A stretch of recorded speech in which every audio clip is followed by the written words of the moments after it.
ಟೈಲ್ಸ್ನೇ ಹೊಡೆಯೋ ಥರ ಕಾಣ್ತಾ ಇದೆ. ಓಕೆ ದೀಸ್ ಬೆಲ್ದಣ್ಣು ಈಗ ಇದನ್ನು ಮಾಡ್ತೀನಿ. ಈ ನನ್ನ ಬೆಲ್ದಣ್ಣು ವಿಡಿಯೋಗೆ ಸಾಕಷ್ಟು ಜನ ಪ್ರೀತಿ ಕೊಟ್ಟಿದ್ರಿ ಆ್ಯಂಡ್ ಆಲ್ಸೋ ರೆಸಿಪಿ ಕೇಳಿದ್ರಿ. ಸೊ ಇವತ್ತಿನ ವಿಡಿಯೋದಲ್ಲಿ ನಾನು ನಿಮಗೆ ಇದ್ರ ರೆಸಿಪಿ ಹೇಳ್ತೀನಿ. ಮೊದಲಿಗೆ ಬೆಲ್ದಣ್ಣನ್ನು ಓಪನ್ ಮಾಡ್ಕೊಳ್ಬೇಕು. ನಾನು ಸಾಕಷ್ಟು ಪ್ರಯತ್ನ ಪಟ್ಟೆ, ಕೊನೆಗೂ ಆಗಲಿಲ್ಲ. ಸೊ ವಿರಾಟೆ ಬಂದು ಹೊಡ್ಕೊಡ್ಬೇಕಾಯ್ತು. ಯಜಮಾನ್ ಹೊಡ್ದು ಇಲ್ಲ, ನಮ್ಮ ಯಜಮಾನ್ ಹೊಡೆದ್ಬಿಟ್ರು. ಈಗ ಓಪನ್ ಮಾಡಿಟ್ಕೊಂಡಿರೋ 2 ಬೆಲ್ದಣ್ಣನ ಒಂದು ಪಾತ್ರೆಗೆ ಹಾಕ್ಕೊಳ್ತಾ ಇದ್ದೀನಿ.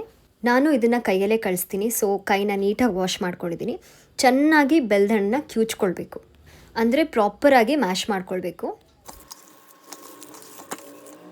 ಆಮೇಲೆ ಅದಕ್ಕೆ ಪೌಡರ್ ಮಾಡಿಟ್ಕೊಂಡಿರೋ ಏಲಕ್ಕಿ ಹಾಕಬೇಕು ಫ್ಲೇವರ್ಗೆ.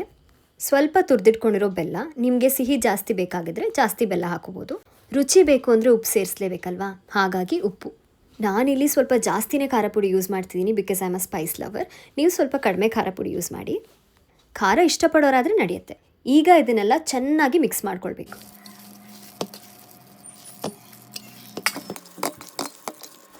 ಈಗ ಇದನ್ನು ಸ್ವಲ್ಪ ಪ್ರೆಸೆಂಟೇಬಲ್ ಆಗಿ ಕಾಣಿಸೋದಕ್ಕೆ ಅದ್ರ ಶೆಲ್ಗೆ ಫಿಲ್ ಮಾಡ್ತಾ ಇದ್ದೀನಿ. ಇದಕ್ಕೆ ಫಿಲ್ ಮಾಡಿ ಒಂದು 5 ಮಿನಿಟ್ಸ್ ನಾನು ಹಾಗೆ ಬಿಡ್ತೀನಿ, ಸೊ ದಟ್ ಅದೆಲ್ಲ ಸೆಟ್ ಆಗುತ್ತೆ.